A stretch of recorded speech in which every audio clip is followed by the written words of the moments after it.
요한복음 19장 26절에서 27절 두 절의 말씀입니다.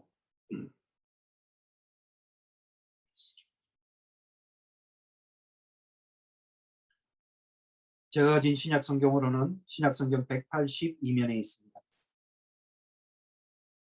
우리가 이 말씀을, 화면에 띄어진 말씀을 보면서 저의 목소리에 맞춰서 다 함께 읽도록 하겠습니다. 시작. 예수께서 자기의 어머니와 사랑하시는 제자 곁에 서 있는 것을 보시고 자기의 어머니께 말씀하시되 여자여 보소서 아들이니이다 하시고 또 그 제자에게 이르되 보라 내 어머니라 하신대 그때부터 그 제자가 자기 집에 모시니라. 아멘. 여러분, 오늘은 우리가 고난주간을 시작하는 첫날입니다. 종료주일입니다. 우리가 이 많은 절기 가운데서 참 이 절기는 기독교의 절기 가운데서 클라이막스로 가는 절기입니다. 주님이 오시는 대림의 시간을 기다리고 그리고 주님의 탄생하신 성탄을 맞이하면서 그리고 주님의 그 십자가의 주님의 모든 생애와 그리고 십자가의 길을 걸어가신 그 과정을 통해서 우리는 이 고난주간 한 주간을 이제 시작하게 되었습니다. 어쩌면 이것이 우리 기독교 절기의 가장 핵심 가운데 있는 시간입니다. 부활을 우리는 가장 기독교의 그냥 클라이막스의 절기이지만 그러나 그 부활 이전에 우리는 이 고난의 시간이 우리에게 주어진 한 주간을 우리가 맞이하게 되었습니다. 여러분, 많은 교회들은 이 사순절 기간 동안 어떤 형식을 만들어서 그 시간을 평상시와는 다르게 보내려고 참으로 많은 것들을 준비하고 프로그램으로 만들어서 많은 교인들이 거기에 동참하면서 적극적으로 하는 모습을 볼 수가 있습니다. 참으로 필요하기도 합니다. 그러나 사순절이라는 이 의미가 그리스도의 고난을 기억하며 우리의 삶 속에서 참된 하나님의 나라를 이루어 가도록 우리 삶의 모든 영역에서 잘못됨과 왜곡됨과 차별과 억눌림과 전쟁과 불합리한 정치와 자신들의 모든 욕망에 사로잡힌 것에서 우리는 돌아서서 오직 하나님의 정의와 공의와 사랑에 대한 그 다시 한 번 더 우리를 돌아보고 회개하고 헌신하는 삶을 다짐하는 그 시간들이 삶으로 헌신하며 다짐하며 나아가는 것들이 여러분 사순절의 시간입니다. 그런데 우리는 수많은 교회들이 사순절에 어떤 프로그램들과 행사에 치중하고 그것을 강요하는 것들을 볼 수가 있습니다. 그러다 보니까 어떤 그것들이 나중에 시간이 흘러가서 우리 가운데서 어떤 종교적인 행위로 때가 되면 하는 것으로 종교적으로 하는 것으로 그것을 통해서 우리는 많은 것에서 앞서서 거기에 젖어서 우리가 그 과정을 보내는 것을 볼 수가 있습니다. 왜 우리가 이 시간을 정말 이렇게 살아가야 되는가? 오늘날 우리가 살아가는 이 시대에 내 삶 속에서 그리스도의 고난이 오늘 나에게 어떤 의미를 가지고 있는가? 예수 그리스도의 십자가가 오늘 나에게 무슨 상관이 있는가? 예수 그리스도의 십자가의 고난과 십자가의 길을 가신 그 가심이 오늘 나에게 어떤 의미로 다가오는가? 이러한 질문을 거듭거듭 반복하면서 우리는 이 고난주간을 보내는 것이며 예수 그리스도의 십자가를 생각하는 것입니다. 어떤 종교적인 행위에 빠져서 그게 출석하고 안 하고 그것을 위해서 다 출석했으면 뭔가를 행사를 하고 셀러브레이션하는 여러분 그것은 우리가 고난주간을 맞이하고 사순절을 보내는 참된 의미가 아니라는 것입니다.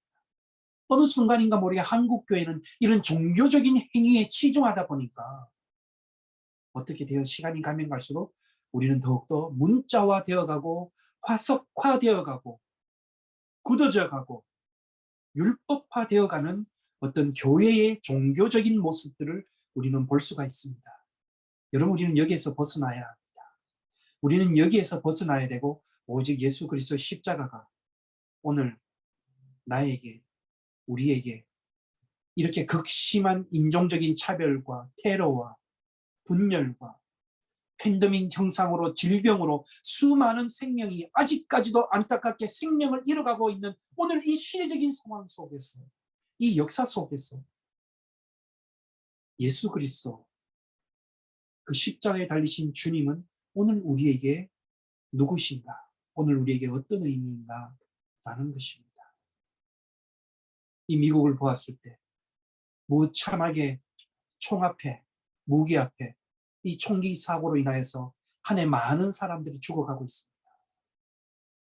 의도치 않게 표적이 되어서 총기에 대해서 타겟팅이 되어서 지난 한 주간에도 무차별하게 총기 난사로 인하여서 많은 사람들이 죽고 다친 것들을 볼 수가 있게 되었습니다.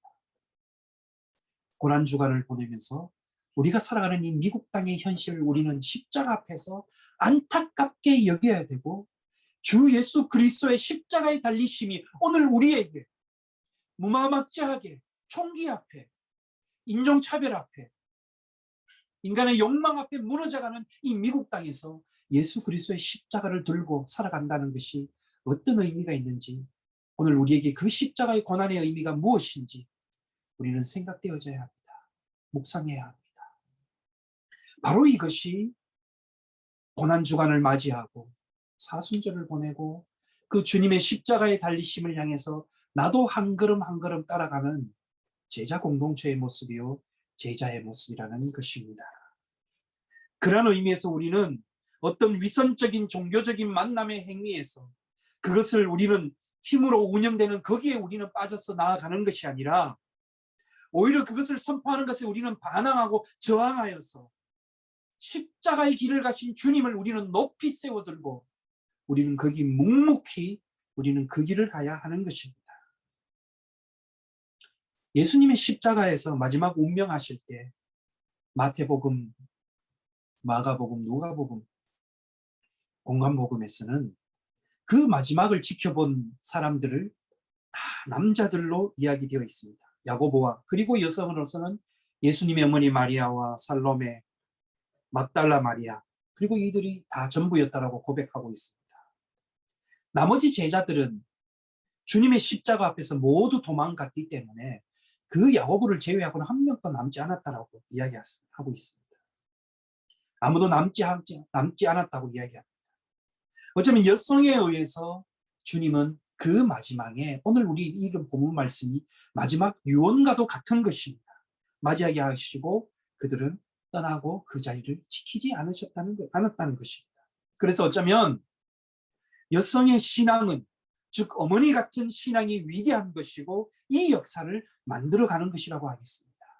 그런데 오늘 많은 교회들이 그 비율을 차지하는 걸 봤을 때 여성들이 교회의 대다수를 차지함에도 불구하고 아직도 여전히 소수의 남성에 의해서 교회가 지배되고 주도권을 잡아가는 이런 안타까운, 불합리하고 차별적인 오늘의 교회의 모습을 볼 때 우리는 이 사순 고난의 시간을 보내면서 우리 다시 한 번 더 우리들은 하나님 앞에서 우리는 바른 것이 무엇인지를, 성적인 평등과 함께 살아가고 함께 나아가는 것이 무엇인지를 우리는 깊이 고민하고 반성하며 회개하는 시간 또한 돌아보아야 될 것입니다. 그런데 오늘 우리가 읽은 요한복음의 말씀을 보면 공관복음에는 달리, 나머지 마태복음과 마가복음과 누가복음과는 달리 이 십자가에, 예수님께서 십자가에 달리셨을 때 그 밑에서 지켰던 한 남자가 있다라고 기록하고 있습니다. 그 남자, 그 사람의 이름을 성경은 오늘 요한복음은 기록하고 있지 않습니다. 누구라고 그 이름을 정확하게 밝히고 있지 않습니다. 그리고 요한복음 전체를 봤을 때, 다른 복음서를 봤을 때 더 놀라운 사실은 그 이름이 어디에도 나오지 않는다는 것입니다. 그래서 요한복음 전체를 보면 이 사람을 가리켜서 그 이름이 아닌 무엇이라고 부르고 명칭하고 있느냐면, 주님이 사랑하시는 사람, 예수님이 사랑하시는 제자, 주님의 사랑하시는 사람이라고 표현하고 있습니다. 그래서 요한복음에 보면 이 사람에 대해서 언급을 대략 한 6번 정도 언급하고 있습니다. 예수님께서 최후의 만찬 때 그 다른 제자들과 함께 있는데 이 사람은 예수님의 품에서 안기어서 누워서 함께 그 만찬에 참여했다라고 이야기하고 있습니다. 또한 보면 부활절 아침 막달라 마리아는 예수님의 무덤이 비어있는 걸 발견하고 베드로에게 달려가서 다른 제자에게 예수가 사랑했던 그 사람에게 전했다라고 이야기하고 있습니다. 그리고 보면 예수님께서 사랑하는 그 제자에게 사역 제자가 예수 베드로에게 주님이시다라고까지 그 사람이 먼저 깨달았다는 것입니다. 그러면서 베드로는 이야기합니다. 또 이 사람에 대해서 주님께서 만약에 그렇게 되시고 나면 그러면 우리가 다 떠날지언정 그러면 이 사람은 어떻게 되겠습니까? 이 사람의 마지막은 어떻게 되겠습니까? 그럴 때 주님께서는 베드로에게 이야기합니다. 네가 이 사람을 걱정할 필요 없다. 너는 그저 네에게 주어진 일을 묵묵히 수행하면 된다라고 이야기했습니다. 그러면서 이렇게 해서 이 사람에 대해서 밝히는데 전혀 요한복음은 이 사람이 누구인지는 이야기하고 있지 않습니다. 그저 주님이 사랑하시는 제자, 예수님의 품에 안겨있는 제자, 그렇게 묘사되고 있습니다. 오늘 본문은 그를 사랑하시는 제자라고 소개합니다. 그의 이름은 없습니다. 요한복음에서 십자가의 사건에 함께했던 여자들의 이름은 기록되어 있습니다. 그런데 당시를 보았을 때는 오히려 여성들의 이름이 기록되지는 않는데 요한복음에 그 여성들의 이름 복음서에서는 기록되어 있습니다. 그런데 이 남자, 주님을 따르고 주님이 사랑했고 주님의 품에 안겼고 끝까지 주님과 함께했던 이 사람의 이름은 기록되어 있지 않다는 것이죠. 그저 주님이 사랑했던 그 제자. 그러면서 오늘 본문의 말씀에 보았을 때 마지막 십자가상에서 그 사랑하는 제자가 그 옆에 서 있는 것을 보시고 주님께서 마지막으로 그에게 무슨 말씀을 하셨습니까? 보라, 너의 어머니다라고 이야기했다는 것입니다. 이 말씀을 볼 때 주님과 이 제자와의 관계가 얼마나 친밀하고 극진한 사랑과 애정의 관계인가를 알 수가 있습니다. 예수님의 어머니를 이 사랑하시는 제자, 사랑하는 제자를 향해서 뭐라고 이야기하고 있냐면 너의 어머니다. Your mother이라고 소개하고 있습니다. 그렇게 볼 때 주님께서는 이 제자를 향한 주님의 또 다른 주님의 마음을 오늘 우리는 발견할 수가 있습니다. 그런데 왜 주님께서는 이 제자의 이름이 누구다라고 밝히고 있지 않을까요? 또한 요한의 공동체에서는 이 제자를 누구다라고도 밝히지 않고 그저 주님이 사랑하셨던 제자라고만 그가 지켜본 결과 그러면서 보면서 기억을 되살려서 이렇게 기록하고 있다고 이야기합니다. 여러분, 그래서 그의 이름의 명칭은 사랑하는 제자라는 것입니다. 주님이 사랑하시는 제자, beloved disciple이라고 이야기합니다. 제가 우리를 생각할 때 여러분, 이름이 굉장히 중요하지 않습니까? 여러분 이름에도 참으로 중요하지 않습니까? 이름이 여러분 나름대로 뜻이 있고 의미가 있다는 것이죠. 그런데 우리는 미국에 와서 보니까 영어 이름을 다 짓게 되는데 영어 이름을 지을 때 대부분 보면 우리 한인들은 성경의 이름을 많이 따서 짓습니다. 그래서 길가에 가다가 매튜라고 부르면 한 10명 이상은 다 돌아볼 것입니다. 제임스라고 이야기하면 수많은 제임스들이 다 돌아볼 것입니다. 그 이름에 각각 뜻이 있다는 것이죠. 그러면서 이름을 중요하게 생각합니다. 그래서 여러분, 우리 한국 사람들도 태어났을 때 부모님들이 아니면 그 중요한 우리 가족에서 중요한 위치 차지하시는 분으로부터 이름을 지어서 봤습니다. 그리고 족보가 있으면 그 족보에 돌림자 되는 이름으로 우리가 점점 내려와서 짓지 않습니까? 여러분, 제 이름은 서덕성입니다. 저는 가족 관계에서 봤을 때 저희 족보의 이름을 봤을 때 돌림자는 덕입니다. 덕덕자 큰 덕입니다. 제 이름의 뜻을 이야기한다면 덕성이라는 이름인데 그 큰 덕을 이룬다는 뜻입니다. 아주 정말 의미가 있는 이름이죠. 그래서 저도 자부심을 가지고 있습니다. 근데 조금 안타까운 것은 이 제 라스네임 서가 어떤 서자냐? 천천히 서자라는 것이죠. 덕을 천천히 이룬다는 것입니다. 그래서 한편으로는 기도합니다. 주님, 그 때가 언제인지요? 주님의 뜻이 이루어지는 때가 언제인지요? 라고 우스갯소리로 그렇게 기도하고 혼잣말로 고백하기도 해봅니다. 여러분, 우리는 그래서 이름을 중요하게 생각한다는 것이죠. 왜 그럴까요? 이름대로, 그 뜻대로 지어놓으면 그 사람은 그 이름대로 살아간다. 이름값을 한다라고 우리는 그 말을 많이 듣지 않습니까? 그래서 이름이 중요한 것입니다. 그래서 어떤 사람을 보면 그 부모님이 아니면 지어준 이름이 너무 부끄럽고 사람들로부터 놀림을 많이 받아가지고 자기가 성인이 되어서 이름을 개명하시는 분들도 많이 보았습니다. 그래서 이 이름 개명 신청을 해서 법적으로 이름을 고쳤다고 해서 정식적으로 앞으로 내 이름을 이렇게 불러주세요라고 많이 주변에 알리는 사람들도 보았습니다. 왜 그럴까요? 그만큼 그 사람의 인생에 있어서 이름이 중요하기 때문입니다. 제가 한국에 교구 목사로 있을 때 그 담당했던 교구와 청년 중에서 그 청년이 어느 날 페이스북에서 사진 한 장을 올린 것을 최근에 보게 되었습니다. 여러분, 그 사진을 볼 때 뭐냐면, 그때 당시 제가 한국에 있을 때 교구 목사로 있으면서 늘 신방을 지나던 그 길에서 그 건물에 있던 표지판이고 간판인데 아직까지 그것이 그대로 있는 것을 보면서 옛날 생각이 나기도 했습니다. 그 한 5, 6층 되는 건물에 어떤 간판, 저기 멀리서도 눈에 확 들어올 수 있는 간판의 이름이었는데, 이 대구광역시에 있는 그 건물인데 뭐라고 지어져 있느냐면, 누가 이름을 함부로 짓는가라는 그 간판이었습니다. 여러분, 그것은 멀리서 차로 지나가면서도 멀리서 봤을 때도 그 간판은 눈에 들어왔습니다. 아, 신기하다. 도대체 저 건물은 무슨 건물인지 모르겠길래 왜 저 건물이 있을까? 예전에 한국에 있을 때 그렇게 많이 생각했는데, 그 청년이 페이스북에서 그 사진 건물을 올리면서 보면서 아직도 그 건물이 존재하고 있으면서, 아, 참 대단하구나. 뭔가 이것이 그대로 사람들한테 많이들 찾아지기 때문에 이것이 그대로 있지 않는가 생각되어졌습니다. 그만큼 이름이 중요한 것이기에, 그만큼 사람에게 있어서 그 사람의 한 사람의 운명을 좌우할 정도로 된다라고 생각해지기 때문에 이름을 누가 함부로 짓는가 라고 그렇게 많이들 생각하고 중요하게 생각하는 것입니다. 여러분, 우리가 성경을 찾아보면 성서에서도 우리가 이름을 바뀐 사람들을 볼 수가 있습니다. 믿음의 조상이 대표적으로 아브라함, 그리고 야곱, 아브라함에서 아브라함으로, 야곱에서 이스라엘로, 하나님이 그렇게 대표적으로 고쳐주셨지 않습니까? 그런데 그것은 엄밀히 따져서 그의 인생의 운명에 놓인 것이 아니라 하나님과의 관계에서 하나님이 새롭게 약속을 주시면서 그 약속을 이끌어가는 인생으로서의 대표적인 상징적인 이름이었다는 것이죠. 아브라함 한 사람의 이름이 아니라 그것은 민족을 대표하는 이름이었고 온 인류의 복음을 전파하는 이름의 대표성을 띠게 된 것입니다. 여러분, 그러면서 우리는 생각합니다. 여러분, 비즈니스를 하면서 명함을 많이 돌리지 않습니까? 그 왜 그럴까요? 그 명함 속에 놓여있는 이름이 압축되어서 자신의 스펙이 거기에 다 들어가 있기 때문입니다. 내가 누구라는 것을 알리는 것이기 때문입니다.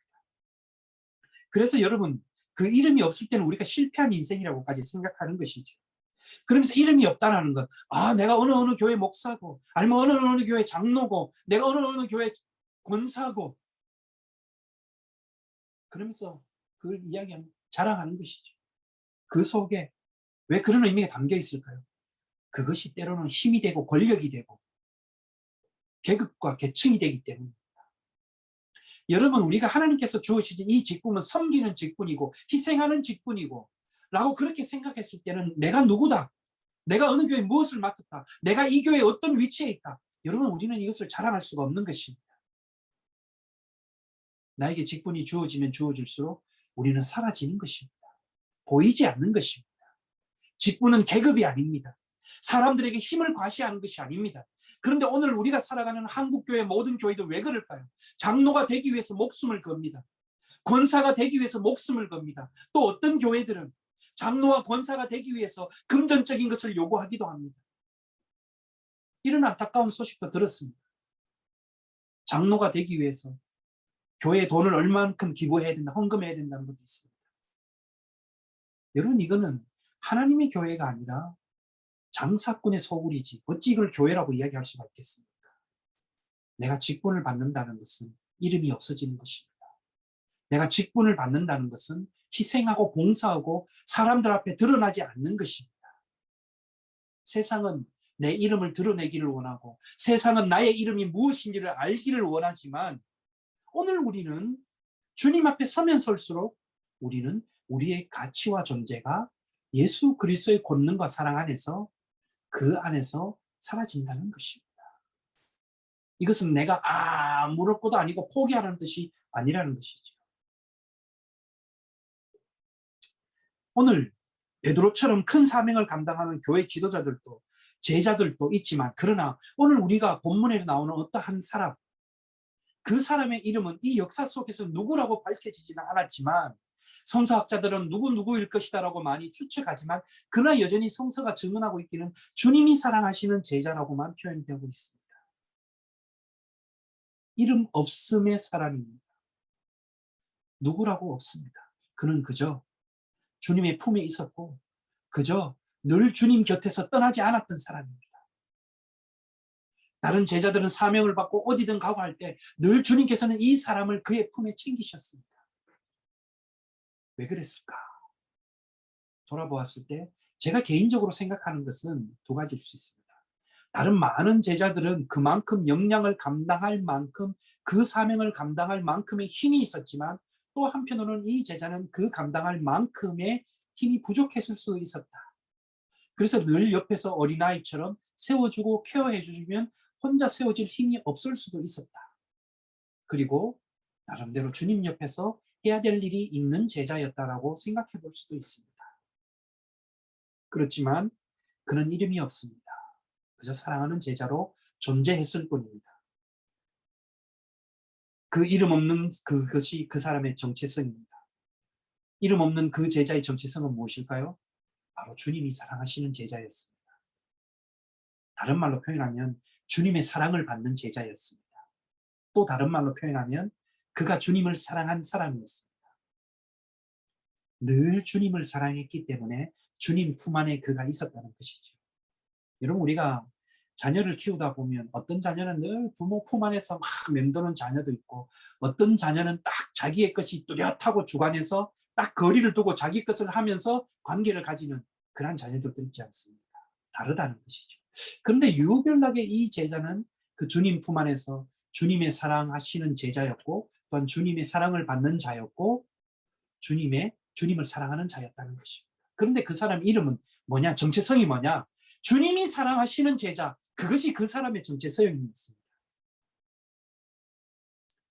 그는 이름이 없는 사람이었습니다. 다른 말로 이야기하면 이름이 앞서면 앞설수록 어쩌면 그는 주님 품에 있을 수 없었을 것입니다. 그가 이름 없이 주님의 사랑을 받는 것으로 만족했기 때문에 그는 주님 안에 있었지만 이 역사 속에서 다른 제자와는 다르게 이름 없는 제자로서 존재했고 이 땅에서 그 사역을 감당하며 주님 품 안에서 그는 하나님 안에서 거했던 자였습니다. 만약에 그가 자기의 이름을 드러내면 드러낼수록 주님은 사라졌을 것입니다.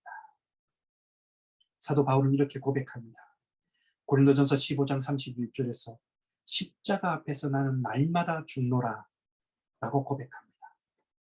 여러분, 이것이 바로 이름 없음으로 살아가는 unnamed로 살아가는 unnamed disciple로 살아가는 제자의 모습이 아닐까요? 나는 십자가 앞에서 날마다 죽는다. 이 말은 무엇일까요?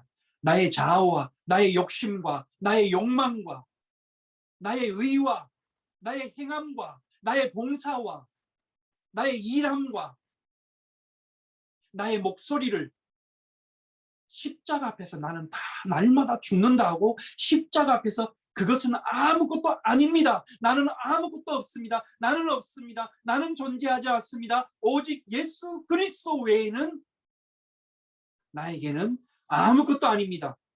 라는 이것이 바로 이름 없음의 고백이 아니겠습니까, 여러분?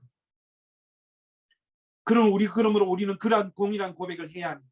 우리의 봉사, 우리의 섬김, 우리의 헌신, 우리의 일들이 바로 이것이 되어야 됩니다. 날마다 죽노라. 예수 그리스도의 십자가 앞에서 나는 날마다 죽노라. 어쩌면 주님이 사랑하시는 제자로서, 이름 없는 제자로서 우리가 우리의 인생을 하나님의 공동체를 세우고 봉사하고 헌신하고 돌보고 주님의 나라를 세우는데 우리가 주님의 사랑을 받는 하나님이 사랑하시는 제자, 그것이 우리의 정체성이 되어야 되지 않을까요, 여러분? 그것이 바로 이 고난주간을 보내는 우리 십자가 앞에 동참하는 이름 없음의 믿음의 정신이 아닐까 생각되어집니다. 자신의 이름이 드러내지 않고 이름에 연연하지 않는 삶을 추구하는 것, 여러분 바로 이렇게 되어야 됩니다. 좀 전에도 이야기했듯이 오늘날 우리들은 얼마나 자기의 이름을 내세우기 위해서 교회 공동체 안에서 그 이름 때문에 그 직분을 내가 쟁취하고 차지하기 위해서 얼마나 우리는 서슴없이 여러분 우리의 욕망과 죄됨을 앞세웁니까? 두려움 없이 그 일을 자행하고 있는지 모릅니다. 여러분, 하나님의 나라 안에서는 직분이 중요한 것이 아니라 그 직분을 받는다는 것은 바로 내가 죽는다는 뜻입니다. 헌신한다는 뜻입니다. 바로 이것이 진정한 교회의 공동체, 십자가의 증언의 공동체의 모습입니다. 이름 없이 주님의 사랑을 받으며 묵묵히 헌신하는 제자 공동체. 여러분, 그것이 오늘 우리 시대 이 고난 주간에 예수 그리스도께서 십자가에 달리신 주님께서 우리를 바라보시며 그 사랑하시는 제자를 바라보시며 보라 내 어머니다라고까지 말씀하시는 그 주님의 유언을 받는 그 제자가 오늘 우리의 정체성과 내가 되고 우리가 되어야 되지 않을까요, 여러분? 예수님은 십자가의 길 받으심, 달리심을 통해서 그가 하나님의 아들이 아니라 그는 철저히 도살장에 끌려가는 어린 양처럼 아무런 저항 없이 죽으셨습니다. 바로 이름 없이 그는 하나님의 독생자임에도 불구하고 그 이름을 드러내지 아니하시고 도살장에 끌려가는 희생양 제물이 되셔서 우리를 위해서 십자가에서 그의 생명을 내놓으셨다는 것입니다. 사랑하는 여러분, unnamed, 이름 없음이 우리의 정체성입니다. 여러분, 주님이 우리를 부르셨습니다. 우리를 부르셨는데 내가 누구다? 내가 우리 공동체에서 내가 교회에서 이 정도 한다. 이 일을 감당한다. 이 일을 수행한다. 여러분, 이것이 우리의 자랑이 되면 안 되는 것입니다. 오직 우리의 자랑은 이름 없이 예수 그리스도 앞에서 그리스도의 십자가만이 자랑이 되어야 될 줄 믿습니다.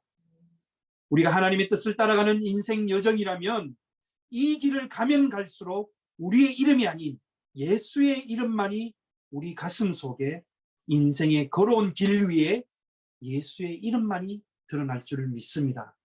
여러분, 그러므로 우리의 최대의 상이 무엇일까요? 바로 주님이 사랑하시는 제자, 그 이름, 그 정체성을 받는 것이 우리의 큰 기쁨이 되지 않겠습니까? 그래서 오늘 말씀에 27절 말씀에 보면 주님께서 이렇게 말씀하십니다. 그 사랑하시는 제자를 향해서 보라, 내 어머니다. 예수님의 어머니 마리아를 이 사랑하시는 제자에게 너의 어머니다라고까지 소개하고 있습니다. 여러분, 얼마나 주님께서 이 제자를 향한 그 사랑하심과 애정이 있었다는 것을 드러내고 있지 않습니까? 그러면서 그 말씀을 들은 예수님께서 그 제자는 그 이후에 주님의 말씀을 두고 주님이 십자가에 운명하신 이후에 그 어머니 마리아를 자기 집으로 모셨다라고 말씀하고 있습니다. 성경이 증언하고 있습니다. 기록하고 있습니다. 자기 집으로 모셨다는 것은 뭐냐? 함께 살아갔다라는 것입니다.